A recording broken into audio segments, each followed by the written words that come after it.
ನಮಸ್ಕಾರ. ಈ ದಿನ ರಾಶಿ ಭವಿಷ್ಯಕ್ಕೆ ಹೋಗೋದಕ್ಕಿಂತ ಮುಂಚೆ ನಾನು ಕೆಲವು ವಿಚಾರಗಳನ್ನ ಹೇಳ್ಬೇಕು. ಏನಂತಂದ್ರೆ, ತುಂಬಾ ಜನ ಕೇಳ್ತಿರ ಸರ್, ನೀವು ಪದೇ ಪದೇ ಇದೇ ಇಂಟ್ರೊಡಕ್ಷನ್ ಹೇಳ್ತೀರಾ, ನಿಮಗೆ ತುಂಬಾ ಜನ ಬರಬೇಕು, ನಿಮಗೆ ದುಡ್ಡು ಮಾಡಬೇಕು ಅಂತ ಈ ತರ ಮಾಡ್ತೀರಾ ವಿಡಿಯೋಸ್ ಅಂತ ಕೇಳಿದ್ರು.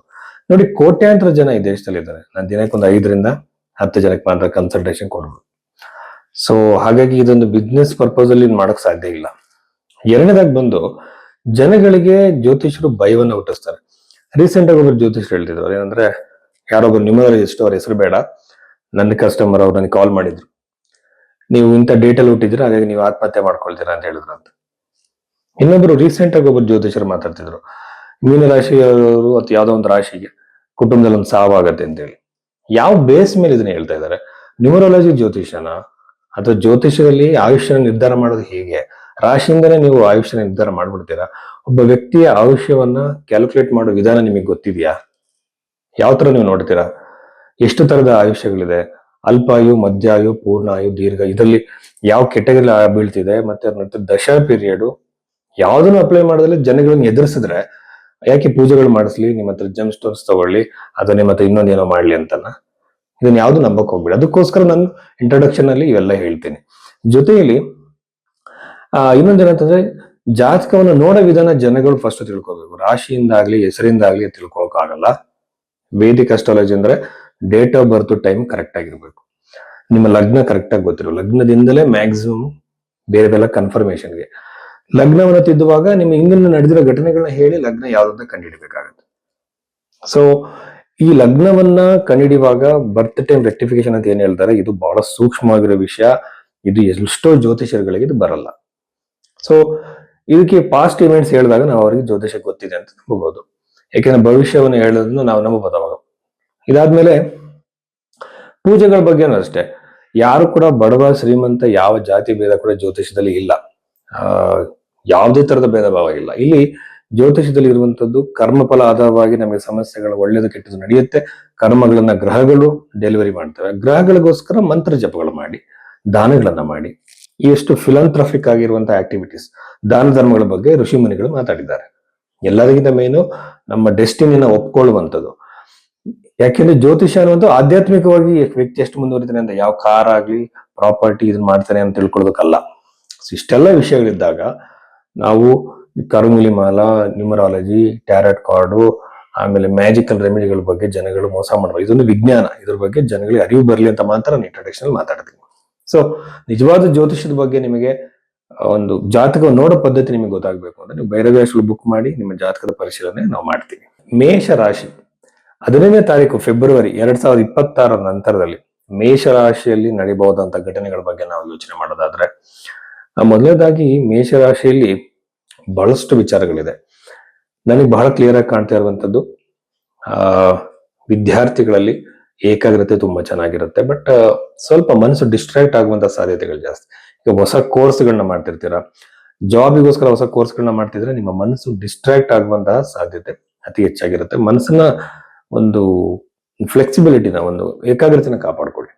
ಆಮೇಲೆ ಪ್ರಾಪರ್ಟಿ ತಗೊಳ್ಬೇಕು ಅಂತಿದ್ದವ್ರಿಗೆ ಬಹಳ ಚೆನ್ನಾಗಿದೆ, ಉತ್ತಮವಾಗಿದೆ.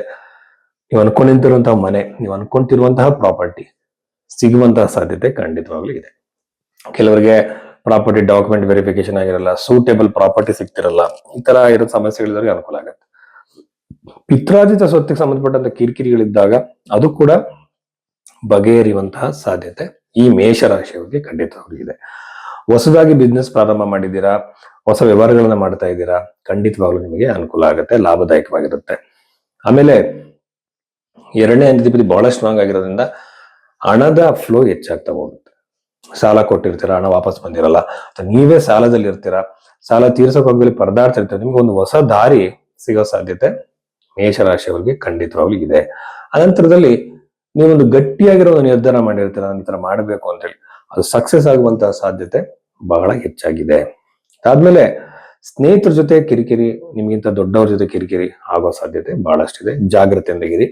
ಆಮೇಲೆ ಕೃಷಿಕರಿಗೆ ಬಹಳ ಒಳ್ಳೆಯದು, ಸಣ್ಣ ವ್ಯಾಪಾರಿಗಳಿಗೆ ಒಳ್ಳೆಯದು, ಫುಡ್ ರಿಲೇಟೆಡ್ ಬಿಸ್ನೆಸ್ ಮಾಡುವಂತವ್ರು, ಬಟ್ಟೆ ವ್ಯಾಪಾರ ಮಾಡುವಂತವ್ರು ಬಹಳ ಅನುಕೂಲ ಆಗುವಂತಹ ಸಾಧ್ಯತೆಗಳಿರುತ್ತೆ. ಇದ್ರ ಜೊತೆಯಲ್ಲಿ ರೆಸ್ಟೋರೆಂಟ್ಗಳು, ಹೋಟೆಲ್ಗಳು ಬಿಸ್ನೆಸ್ ಮಾಡೋರು ಎಲ್ಲರೂ ಕೂಡ ಅನುಕೂಲವಾಗಿದೆ. ಆಮೇಲೆ ವೃತ್ತಿ ಜೀವನಕ್ಕೆ ಬಂದಾಗ ವೃತ್ತಿ ಬಹಳ ಚೆನ್ನಾಗಿದೆ. ಹೊಸ ಜಾಬಿಗೆ ಟ್ರೈ ಮಾಡ್ತಿದ್ದಂಥವ್ರಿಗೆ ಬಹಳ ಅನುಕೂಲವಾಗಿದೆ. ಬಟ್ ಏನಾಗುತ್ತೆ, ಜಾಬ್ ರಿಲೇಟೆಡ್ ಬಹಳ ಕಿರಿಕಿರಿಗಳು ಟೆನ್ಷನ್ಗಳಾಗ್ಬೋದು. ಆದ್ರೆ ವಿದೇಶದಲ್ಲಿ ಯಾರು ಜಾಬಿಗೆ ಟ್ರೈ ಮಾಡ್ತಿದ್ರ ಅವ್ರಿಗೆ ಅನುಕೂಲ. ಹೊಸ ಜಾಬಿಗೆ ಟ್ರೈ ಮಾಡ್ತಿರೋರಿಗೆ, ಹೊಸ ಕೆಲಸಕ್ಕೆ ಟ್ರೈ ಮಾಡ್ತಿರೋರಿಗೆ ಬಹಳ ಅನುಕೂಲ. ಆಮೇಲೆ ಕೆಲವು ಗ್ರಹಗಳು ಚೆನ್ನಾಗಿ ಫ್ರೈಮ್ ಆಗಿರೋದ್ರಿಂದ, ಫಾರ್ಮ್ ಆಗಿರೋದ್ರಿಂದ ಗೌರ್ಮೆಂಟ್ ಜಾಬಿನ ಆಕಾಂಕ್ಷೆಗಳಿಗೆ ಬಹಳ ಅನುಕೂಲವಾಗುತ್ತೆ. ಆಮೇಲೆ ವಿವಾಹಕ್ಕೆ ಯಾರು ಪ್ರಯತ್ನ ಮಾಡ್ತಿದ್ದೀರಾ, ವಿವಾಹದ ಯೋಗ ಕೂಡ ಬರುತ್ತೆ. ವಿವಾಹದ ಸಾಧ್ಯತೆ ಅತಿ ಹೆಚ್ಚಾಗಿರುತ್ತೆ. ಬಟ್ ಆರೋಗ್ಯದಲ್ಲಿ ಸ್ವಲ್ಪ ಕೇರ್ಫುಲ್ ಆಗಿರೋದು ಒಳ್ಳೆಯದು. ಮತ್ತೆ ಅನವಶ್ಯಕ ಕಿರಿಕಿರಿಗಳು, ಜಗಳಗಳಾಗೋ ಸಾಧ್ಯತೆ ಮೇಷರಾಶಿಯವರಿಗೆ ಜಾಸ್ತಿ ಈ ವಾರದಲ್ಲಿ. ಹಾಗಾಗಿ ಆಲ್ರೆಡಿ ಮೇಷರಾಶಿಯವರಿಗೆ ಅಗ್ರೆಸಿವ್ನೆಸ್, ಕೋಪ ಜಾಸ್ತಿ ಇರುತ್ತೆ. ಯೂಶುವಲ್ ನಾನು ನೋಡಿದಾಗೆ ಎಲ್ಲ ಆರ್ಮಿಲಿ, ಪೊಲೀಸ್ ಡಿಪಾರ್ಟ್ಮೆಂಟ್ಗಳಲ್ಲಿ ಜಾಸ್ತಿ ಇದ್ದಾರೆ. ಹಾಗಾಗಿ ಕೋಪವನ್ನ ಕಂಟ್ರೋಲ್ ಮಾಡ್ಕೊಳ್ಳಿ. ತುಂಬಾ ಕೋಪ ಮಾಡ್ಕೊಳ್ಳೋದು ಒಳ್ಳೇದಲ್ಲ. ಅದು ಈಸಿಯಾಗಿ ಜಾತಕದಲ್ಲಿ ಕಂಡುಹಿಡಿಬಹುದು. ಹಾಗೇನೆ ಜಾತಕದಲ್ಲಿ ನೋಡುವಾಗ ಬ್ಲಡ್ ಪ್ರೆಷರ್ ಕೂಡ ಬೇಗ ಬರುತ್ತೆ ಮೇಷರಾಶಿಯವ್ರಿಗೆ, ಮೇಷ ಲಗ್ನ ಆಗಿರೋಂಥವ್ರಿಗೆ. ಎಲ್ಲ ಮ್ಯಾನೇಜಬಲ್, ಎಲ್ಲದಕ್ಕೂ ಪೂಜೆಗಳೇನಲ್ಲ, ಮ್ಯಾನೇಜಬಲ್. ಸೊ ಇದನ್ನ ನೀವು ಮಾಡ್ಬೋದು. ಸೊ ಇಷ್ಟು ವಿಚಾರಗಳು ಮೇಷರಾಶಿಯವರಿಗಿದೆ. ಬಹಳ ಶುಭಪ್ರದವಾಗಿದೆ. ಸುಬ್ರಹ್ಮಣ್ಯ ಸ್ವಾಮಿಯನ್ನ ಆರಾಧನೆಯನ್ನ ಮಾಡಿ, ಶಿವನ ಆರಾಧನೆಯನ್ನ ಮಾಡಿ, ಬಹಳ ಒಳ್ಳೇದಾಗುತ್ತೆ. ಬಹಳಷ್ಟು ಡಿಸಿಷನ್ಸ್ಗಳು ಆಗೋ ಸಾಧ್ಯತೆ ಈ ವಾರದಲ್ಲಿ ಮೇಷರಾಶಿಯವರಿಗಿದೆ. ನಮಸ್ಕಾರ. ಜಾತಕವನ್ನ ನೋಡುವ ಬಗೆ ಹೇಗೆಂದ್ರೆ, ಫಾರ್ ಎಕ್ಸಾಂಪಲ್ ನೀವು ಉದ್ಯೋಗದ ಬಗ್ಗೆ ಕೇಳ್ತೀರಾ ಅನ್ಕೊಳ್ಳಿ. ಫಸ್ಟ್ ನಿಮ್ಮ ಲಗ್ನ ಯಾವುದು ಅಂತ ತಿಳ್ಕೊಬೇಕು. ಲಗ್ನ ತಿದ್ದಬೇಕು. ನೀವು ಕೊಟ್ಟಿರೋ ಟೈಮು ಕರೆಕ್ಟ್ ಆಗಿರಲ್ಲ. ಒಂದೊಂದ್ಸಲ ಲಗ್ನವನ್ನು ತಿದ್ದಬೇಕು ಅಂದ್ರೆ ನಿಮ್ಮ ಪಾಸ್ಟ್ ಇವೆಂಟ್ಸ್ ನಡೆಯೋದನ್ನೆಲ್ಲ ನೋಡಿ ಜಾತಕ ಅವ್ರದ್ದೇನ ಅಂತ ಫಸ್ಟ್ ತಿಳ್ಕೊಂಡು, ಆಮೇಲೆ ಲಗ್ನದಿಂದ, ರಾಶಿಯಿಂದ, ಸೂರ್ಯನಿಂದ, ಪಾದ ಲಗ್ನದಿಂದ, ದಶೆ, ವಿಂಶೋತ್ತರ ದಶೆ, ಚರದಶೆ, ಯೋಗಿನಿ ದಶೆನ ಅಪ್ಲೈ ಮಾಡ್ಬೇಕು. ಇಷ್ಟೆಲ್ಲ ಅಪ್ಲೈ ಮಾಡಾದ್ಮೇಲೆ ದಶಾಂಶವನ್ನ ನೋಡ್ಬೇಕು. ಅನಂತರ ಗೋಚಾರನ ನೋಡ್ಬೇಕು. ಆಮೇಲೆ ಪ್ರಶ್ನೆ ಕುಳ್ಳೆ ನೋಡ್ಬೇಕು. ಆಮೇಲೆ ಹಸ್ತರೇಖೆಗಳನ್ನ ನೋಡ್ಬೇಕು. ಹಸ್ತರೇಖೆ ಎಲ್ಲದನ್ನು ಮ್ಯಾಚ್ ಮಾಡಿ ಒಂದು ಪ್ರೆಡಿಕ್ಷನ್ ಬ್ಯೂಟಿಫುಲ್ ಆಗಿ ಕೊಡ್ಬೋದು. ಇದು ತುಂಬಾ ಜ್ಯೋತಿಷಗಳಿಗೆ ಬರಲ್ಲ. ಯಾರೋ ಒಬ್ರು 2 ಗಂಟೆಲಿ ಜ್ಯೋತಿಷ ಕಲಿಸ್ತೀನಿ ಅಂತ ಮೊನ್ನೆ ಆಡ್ ಹಾಕಿದ್ರು. ಆತರ ಕಲಿಯಕ್ಕಾಗಲ್ಲ.